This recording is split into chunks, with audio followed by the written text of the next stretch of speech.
अगर आप पटना जंक्शन से ट्रेन लेते हैं तो ये जानकारी आपके लिए बेहद जरूरी है कि पटना जंक्शन पर अनारक्षित टिकट लेने का काउंटर बदल चुका है। यानी कि पहले आप पटना जंक्शन पर जाते थे और लोकल टिकट लेते थे, लेकिन अब जब आप पटना जंक्शन पर जाएंगे और टिकट काउंटर के सामने टिकट लेने के लिए लाइन लगाएंगे तो वहां आपको टिकट्स नहीं मिलेंगे। अब आखिर इसकी वजह क्या है, तो हम आपको इस वीडियो में बताएंगे कि आखिर पटना जंक्शन पर जनरल टिकट क्यों नहीं मिल रही है। सारी बातें आपको विस्तार से बताएंगे। उससे पहले नमस्कार, मैं नेहा चौधरी कैमरा पर्सन विशाल के साथ, और आप देख रहे हैं जनता जंक्शन। पटना जंक्शन बिहार राज्य का सबसे बड़ा स्टेशन है और पटना से वो सारी ट्रेनें खुलती हैं जो दूसरे राज्य जाती हो। पूरे बिहार के जितने भी जिले के लोग हैं सभी पटना जंक्शन पर आते हैं और वहीं से दूसरे राज्य या फिर दूसरे देश के लिए ट्रेन लेते हैं। हालांकि जो लोग पहले से रिजर्वेशन करवा लेते हैं उनका काउंटर्स तो पटना जंक्शन पर उसी जगह है जहां वो पहले हुआ करता था। लेकिन जब आप अनारक्षित टिकट पटना जंक्शन पर लेने जाएंगे तो वहां आपको टिकट काउंटर्स नहीं दिखेगा। यानी कि रेलवे ने पटना जंक्शन से जनरल टिकट के काउंटर्स को हटा दिया है। ऐसे में सवाल उठता है कि अगर पटना जंक्शन पर पहले की तरह अनारक्षित काउंटर्स पर टिकट हम नहीं ले सकते तो आखिर अब जनरल टिकट हम कहाँ से लेंगे। तो दरअसल बात यह है कि पहले जब आप पटना जंक्शन जाते थे तो आपको आरक्षित और अनारक्षित टिकट के काउंटर्स एक साथ दिखाई देते थे। यानी कि पटना जंक्शन के फर्स्ट फ्लोर पर टिकट काउंटर बनाया गया था और आरक्षित और अनारक्षित टिकट काउंटर्स एक ही जगह पर थे, और इस वजह से काफी परेशानी हो जाती थी। पटना जंक्शन राज्य की सबसे बड़ी जंक्शन है और यहाँ पर पूरे राज्य के लोग आते हैं, जिस वजह से क्राउड बहुत ज्यादा बढ़ जाता है। और एक ही जगह पर आरक्षित और अनारक्षित काउंटर्स रहने की वजह से यात्रियों को काफी ज्यादा परेशानी होती है। इन सभी परेशानियों को मद्देनजर रखते हुए रेलवे ने पटना जंक्शन पर अनारक्षित टिकट के काउंटर्स की जगह को बदल दिया है।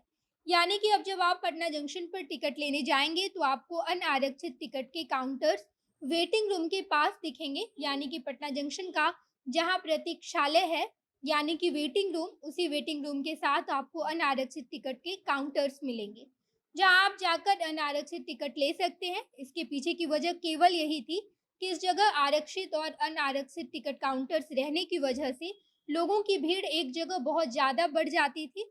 इस वजह से यात्रियों को काफी परेशानी होती थी, और इन सभी परेशानियों को देखते हुए रेलवे ने आरक्षित और अनारक्षित टिकट काउंटर्स को अलग अलग कर दिया है, जिससे कि यात्री भी दो हिस्सों में बंट जाएंगे।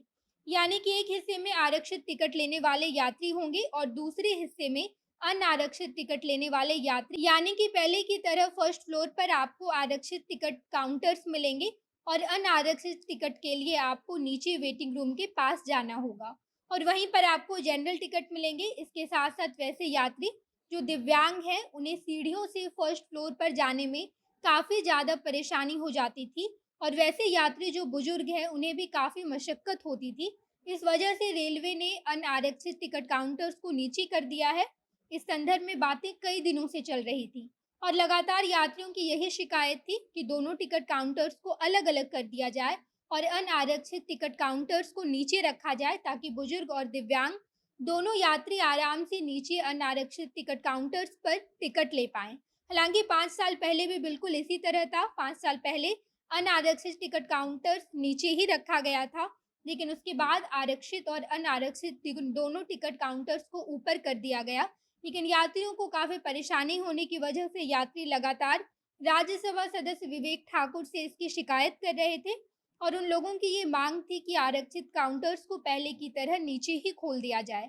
जिसके बाद यात्रियों के अनुरोध पर अनारक्षित काउंटर्स को नीचे लाने के लिए राज्यसभा सदस्य विवेक ठाकुर ने इसकी शिकायत मंडल रेल प्रबंधक से की, जिसके बाद महाप्रबंधक ने भी अनारक्षित काउंटर्स को नीचे लाने का अनुरोध स्वीकार कर लिया। जिसके बाद पहले की ही तरह यात्रियों के प्रतीक्षालय के पास 12 काउंटर्स बनाए गए हैं जहां पर जनरल टिकट मिलेंगे।